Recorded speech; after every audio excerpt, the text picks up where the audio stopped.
Olá, eu sou a professora Gláucia Maria Bressan, da Universidade Tecnológica Federal do Paraná, campus Cornélio Procópio, e vou apresentar aqui o trabalho desenvolvido juntamente com a professora Helenice Weber Stiglmaier, também da UTF-PR, e nós somos do Departamento Acadêmico de Matemática.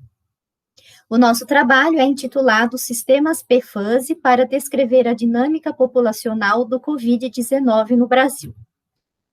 Primeiramente, a introdução do nosso trabalho, e para a contextualização do tema, nós temos o uso de modelos matemáticos para descrever a dinâmica populacional e o comportamento de epidemias, e a dinâmica da epidemia atual de Covid-19 que estamos vivenciando nesse momento. Nós sabemos que a modelagem determinística exige que tenhamos um bom conhecimento do fenômeno a ser modelado, isto é, que saibamos como as variáveis de estado e suas variações se relacionam. Esse fato limita a modelagem de muitos fenômenos, pois, na maioria das vezes, a relação entre as variáveis de estado e suas variações ou é subjetiva ou é conhecida parcialmente.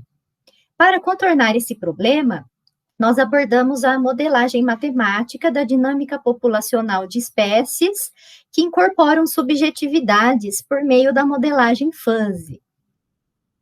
O objetivo desse trabalho, então, é apresentar uma abordagem FASE para descrever o comportamento de novos casos diários de Covid-19 no Brasil, através de sistemas dinâmicos PFASE, e dados numéricos disponibilizados pelo Ministério da Saúde, do período de 19 de março de 2020, em que foram registrados 100 casos diários, a 4 de agosto de 2020.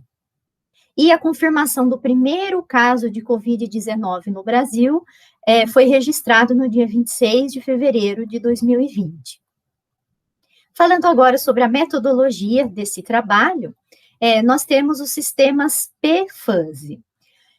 O modelo logístico de Verust, conhecido na literatura, pode ser modelado como um modelo PFASE quando alguma variável de entrada tem um comportamento FASE. Um problema de valor inicial PFASE é resolvido, então, e aqui tomamos a taxa de crescimento da população como um parâmetro FASE. A variável de entrada do nosso sistema PFASE é a densidade da população, e esta é discretizada em 6 classes, chamadas de baixa, média, média alta, alta e muito alta. E a variável de saída do sistema é a taxa de variação, que por sua vez é discretizada em 4 classes, baixa negativa, baixa positiva, média positiva e alta positiva. Os sistemas PFASE, né, sistemas dinâmicos PFASE, é uma abreviação, essa palavra, de parcialmente FASE, né, ou seja, o campo de direções, parcialmente conhecido a priori, é obtido por controladores FASE. Sistemas PFASE usam um sistema baseado em regras linguísticas do tipo C, então, para relacionar variáveis e suas variações. Um problema de valor inicial PFASE é definido da seguinte forma: DU/DT igual a F de T, UT, e aqui a condição inicial, U de A, é igual a U0, onde F é definida desta forma. DU/DT é a taxa de variação da função U, dependendo de T, e F é parcialmente conhecida e descrita por uma base de regras FASE do tipo C, então. Um sistema discreto PFASE é definido da seguinte forma: x de t mais 1 é igual a f de xt, e x0 é igual a x de t0. Onde f de x é igual a x mais delta x, tal que f é uma função de R em Rn, e ΔX é a saída defusificada do controlador FASE, ou seja, é um valor numérico. É possível generalizar um sistema discreto PFASE como a equação de diferenças x de t mais 1 menos xt é igual a f de xt, E f de x igual a ΔX é a saída do controlador fuzzy.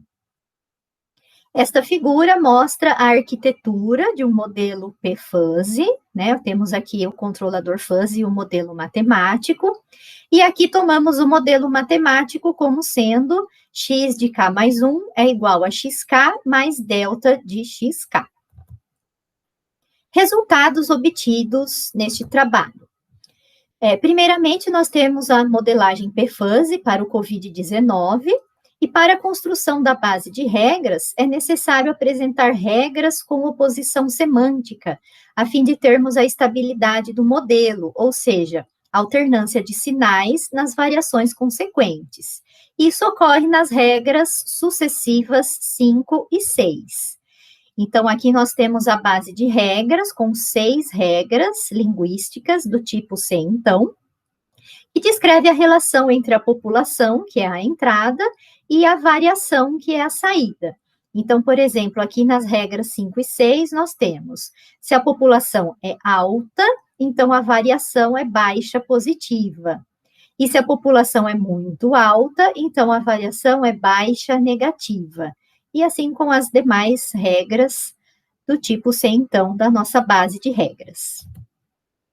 Aqui nós temos a ilustração da função de pertinência para a variável de entrada população, discretizada, então, em 6 classes, né, baixa, média, média alta, alta e altíssima, com seus intervalos.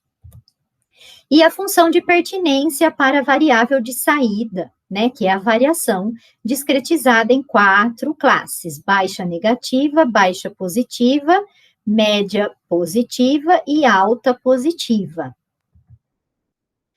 Esta figura ilustra a solução do modelo P-Fuzzy com condição inicial x0 igual a 1. Então, aqui no eixo x, nós temos o tempo em dias, e no eixo y, a densidade populacional e a curva representando o nosso modelo P-Fuzzy. A figura 4 aqui ilustra a solução do modelo P-Fuzzy comparado com os dados referente ao número de novos casos do Covid-19 no Brasil. Então, esses pontos em vermelho são os dados retirados do site do Ministério da Saúde, né, no período estipulado, e o ajuste do nosso modelo P-Fuzzy aos dados. Então, como discussão dos resultados, nós temos que os dados reais de novos números de casos diários podem ser modelados por um sistema dinâmico logístico P-Fuzzy. A base de regras gera um conjunto de pontos, através do controlador fuzzy, que descreve a variação da população em função da própria população. Para obter a população do modelo P-Fuzzy logístico, adotou-se o controlador fuzzy do tipo Mandani, cuja solução é ilustrada aqui na figura 4. Observamos que a solução do sistema P-Fuzzy para descrever a dinâmica populacional do COVID-19 é muito próxima das soluções dos modelos determinísticos, onde as soluções desses modelos já são conhecidas na literatura clássica. E como conclusão, concluindo que a modelagem matemática em dinâmica populacional com sistemas P-Fuzzy é uma ferramenta muito útil e eficaz para o estudo desse problema. Os resultados apresentados aqui fazem parte de um trabalho cujas perspectivas futuras são o uso da modelagem de sistemas P-Fuzzy pode auxiliar na escolha das estratégias de controle da COVID-19, uma vez que outras entradas podem ser adicionadas ao modelo, a fim de estudar como o vírus se comporta em cada caso específico. Então, essas são as perspectivas futuras do trabalho que nós estamos desenvolvendo. Essas são as referências utilizadas nesse trabalho, e na última é o site do Ministério da Saúde, de onde extraímos os dados desse trabalho. Muito obrigada.